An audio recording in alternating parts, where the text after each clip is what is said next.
हमारे कानपुर आइए, railway station पर उतरिए, वहां लिखा रहता है रूपानी चप्पल आपका स्वागत करता है।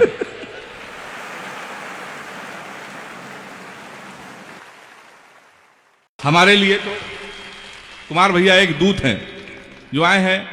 सर अभी कह रहे थे कि अगर किसी नेता के लिए या किसी दल के लिए कुछ कोई कवि कह जाए तो बुरा बिल्कुल नहीं मानना है। मैं बिल्कुल भी नहीं कहूंगा, खासकर भाजपा वालों को तो कुछ नहीं कहूंगा। उसके दो कारण हैं।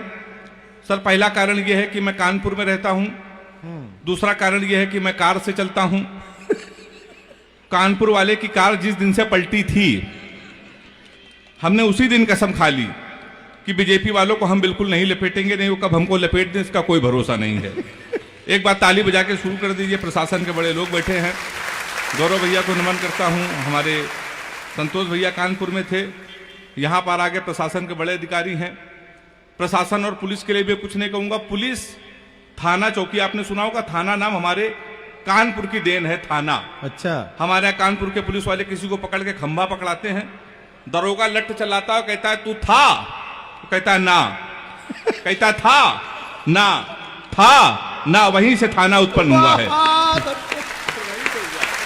संतोष जी बैठे हुए हैं तो मैं प्रणाम करता हूं। कानपुर आप कभी आइए, आप तो कानपुर के बगल में रहते हैं। हिंदुस्तान का सबसे विचित्र शहर अगर कोई है तो कानपुर है। मैं एक स्कूल में पढ़ाता हूं। हाथ से कभी अगर टीचर हो जाए तो बच्चे का भविष्य आप समझ सकते हैं।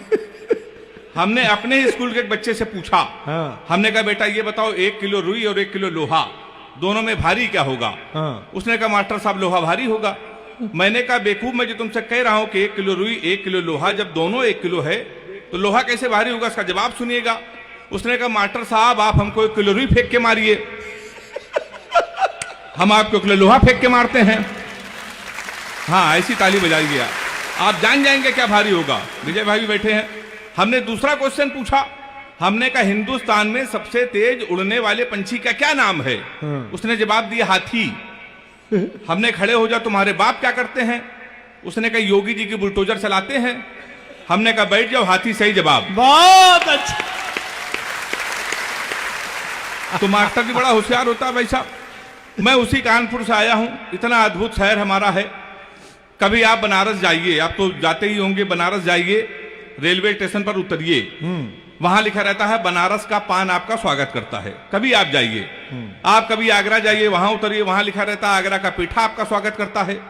हमारे कानपुर आइए, रेलवे स्टेशन पर उतरिए, वहां लिखा रहता है रूपानी चप्पल आपका स्वागत करता है। मैं उसी कानपुर से आया हूं साहब। अभी दादा कुमार सर के आशीर्वाद से मैं लाफ्टर चैलेंज में पहुंचा। मैं जब वहां शूटिंग कर रहा था तो वहां से आया तो सर मेरी घड़ी खराब। मैंने गौरव भैया जीवन का सबसे बड़ा पाप ये किया, कानपुर वाले से टाइम पूछ लिया, हमारी घड़ी खराब। हमने कहा टाइम क्या हो रहा है? तो हमसे कहने लगा ऐसा गुरु तुरंत यहां से निकल लो, टाइम बहुत खराब है। और हमारे मुंह बिल्कुल मन लगना, नहीं तो तुम्हारा टाइम भी खराब हो जाएगा। तो हमने कहा टाइम न बता दे, ये बता दे तेरा मूड क्यों खराब है? तो उसने कहा भाई साहब एक लड़की को हमने इतना कहा कि बड़ी कमजोर है, कुछ खाया कर, वो हमारा 50,000 रुपए खा गई। तुम साले हमारे मुंह लगे हुए हो, हमारे मुंह बिल्कुल में लगना बहुत भरे बैठे हैं। तुमने कहा ऐसा क्या है?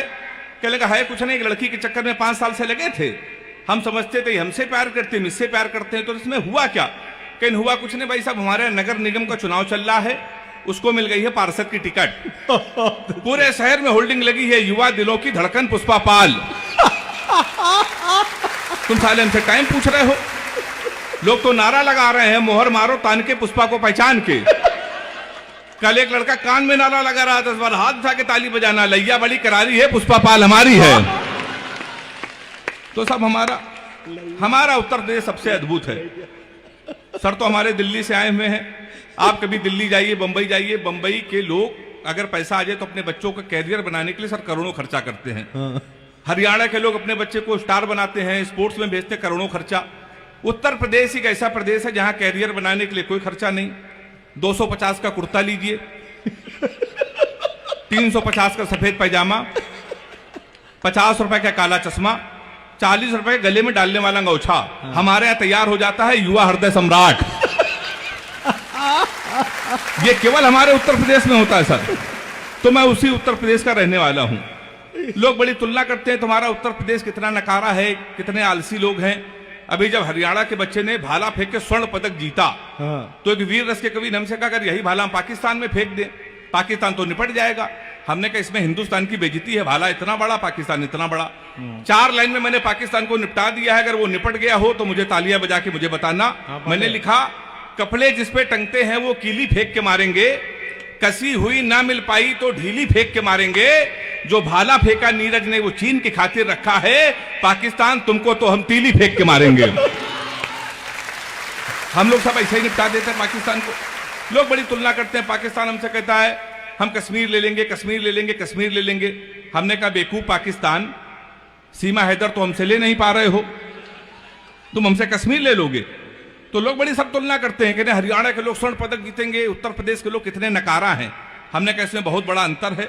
हरियाणा का बच्चा सर सुबह 4 बजे जगता है, सबसे पहले जाता है जिम, 4-5 घंटे जिम करता है, वहां से आता है 4-5 किलो फल खाता है, वो सो जाता है। शाम को 5 बजे फिर वो सो के उठता है, फिर वो जिम जाता है, फिर 4-5 किलो फल खा के 2-4 घंटे टहल के सो जाता है। हमारे उत्तर प्रदेश के लड़के कानपुर मल्लावा के 9:30 बजे सुबह सो के उठते हैं, वो भी तब जब उनका बाप उनको लतियाता है। सबसे पहले वो जाता घर के नजदीक पुलिस चौकी, दरोगा के साथ एक सेल्फी लेता है, फेसबुक पे पोस्ट करता है नए चौकी इंचार्ज रामकिशोर कनौजिया भाई साहब का सानिध्य प्राप्त हुआ। ताली हाथ उठा के बजाए एक बार जोरदार। क्या बारीक बात पकड़ी है भाई। ये हमारे उत्तर प्रदेश में होता साहब। शाम को वो सो जाता है, शाम को जब वो सो के उठता है संतोष सर, तो 7-8 लड़कों से जो बियर की बोतल खोलता है, उसी दरोगा को प्रेशर में लेने के लिए स्पीकर खोल के फोन करता है, दरोगा जी नमस्कार, पहचाना? अब दरोगा जी समझते गुरु, उस समय इसके मुंह न लगो, इस समय तो उसके लगी हुई है। दरोगा उसका फोन काट देता है, फिर वही दरोगा 12 बजे मारते मारते उसको थाने लेके आता है। आपकी सेल्फी डालता है वो दरोगा, गुड्डू भैया 100 ग्राम चरस के साथ धरे गए। फिर गुड्डू भैया की होती रात भर कुटाई। 3 दिन बाद लोकल विधायक उसकी पैरवी करता है, फिर वो छूट के आता है, फिर वो विधायक बनता है। हम कवियों को बुला के सुनता है, ताली बजा सकते हैं।